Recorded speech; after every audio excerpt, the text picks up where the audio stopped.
The Mind Games Part 2.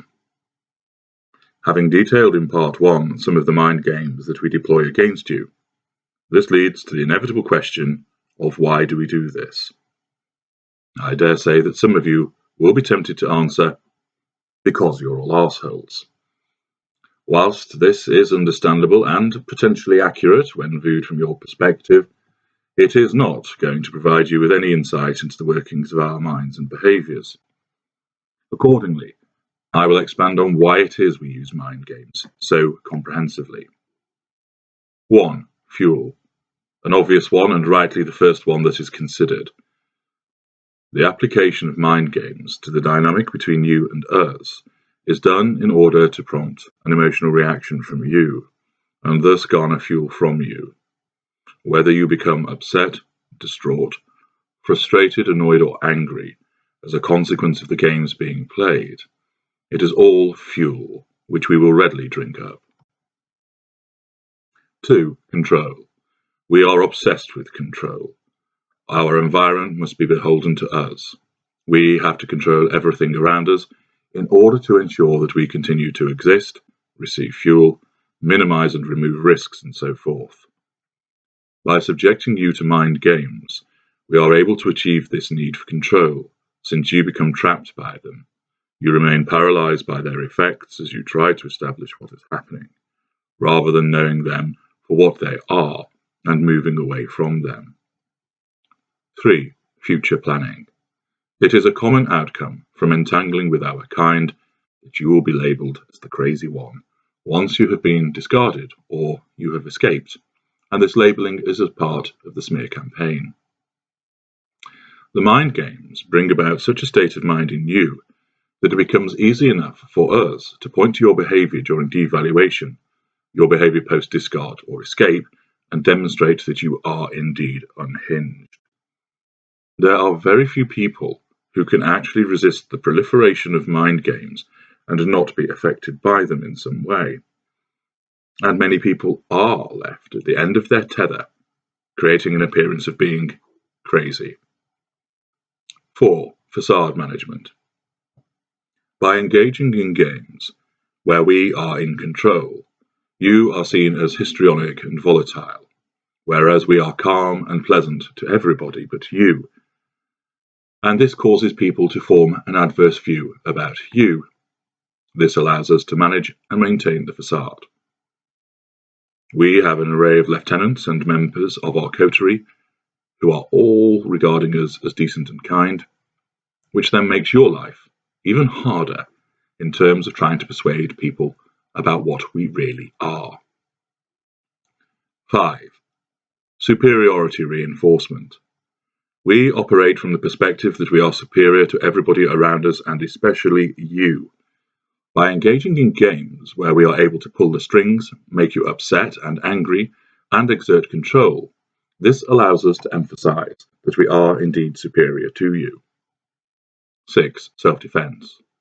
Many of the mind games that we engage in are because we need to defend ourselves from being challenged or criticized. Hence, when we project, deny, deflect, and blame shift, although there may be a collateral benefit in terms of how it affects you, the primary reason for engaging in these behaviors is to protect ourselves by rejecting blame, preventing your challenge, and addressing the criticism. 7. Exhaustion. With any situation, you respond to it more effectively when you are rested and able to think in a clear manner. The deployment of mind games causes you to become exhausted, which results in you lacking clarity, experiencing a reduced resistance, and diminished willpower. This means that you are far less likely to try to escape what we are doing, and far more likely to accept doing what we want. 8. Plausible deniability. By operating within the vestiges of the spoken, gestures and actions, we are often able to maintain being vague and amorphous. This allows us to manipulate you to a further degree, but also serves an incredibly useful purpose in denying that we have engaged in such behaviours to begin with, especially with a third party. If we are challenged, for example, by someone in authority, we can point to the absence of proof or turn it into the word of somebody calm and reasonable against some frazzled, ranting, crazy person. 9. Impact. The impact of emotional and psychological abuse is invariably more difficult for the victim to handle than physical abuse. Whilst physical abuse is understandably unpleasant, the insidious nature of mind games means that the victim cannot grasp what is happening, cannot ascertain if they are being subjected to a mind game, being punched is obvious and unequivocal, and cannot fathom out why they are being treated in this manner. You no doubt will have heard victims state, "I would have preferred to have been physically assaulted than be put through the mental torture." For someone to choose physical injury over this underlines just how devastating the impact of mind games can be. 10. Lack of detectability. Alongside plausible deniability is the fact that a bruise is a bruise and therefore raises questions. It is far harder to determine the effects of the mind games. Yes, someone may present as exhausted, anxious, hypervigilant, terrified, and so on, but there is always the potential for us to suggest that is put on and or is related to something else. It is harder to do this with physical abuse, although not impossible. Indeed, some people do not allow the effect of the mind games to be seen, preferring to keep it hidden from other parties. 11. Erosion.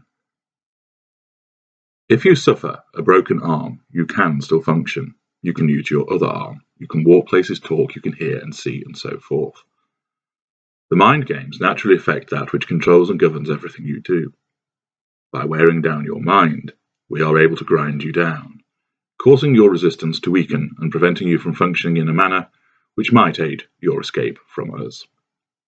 12. Tenderizing.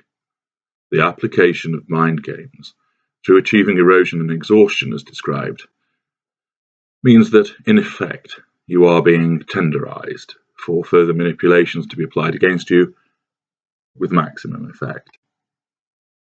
13. Empathic vulnerability. As a person who has empathic traits, and thus the reason why you were targeted by us, you are more susceptible to these kinds of behaviors. Mind games work especially well against you as a consequence of your traits, such as honesty, decency, telling the truth, needing to understand, wanting to help, and your emotional responses. 14. Endeavor. Some of the mind games end up making you try harder to please and do things for us, with the additional benefit which naturally arises from this.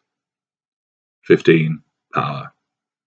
This is applicable to the greater narcissist only, as the lesser and mid-range are not aware of the true extent of the application of mind games.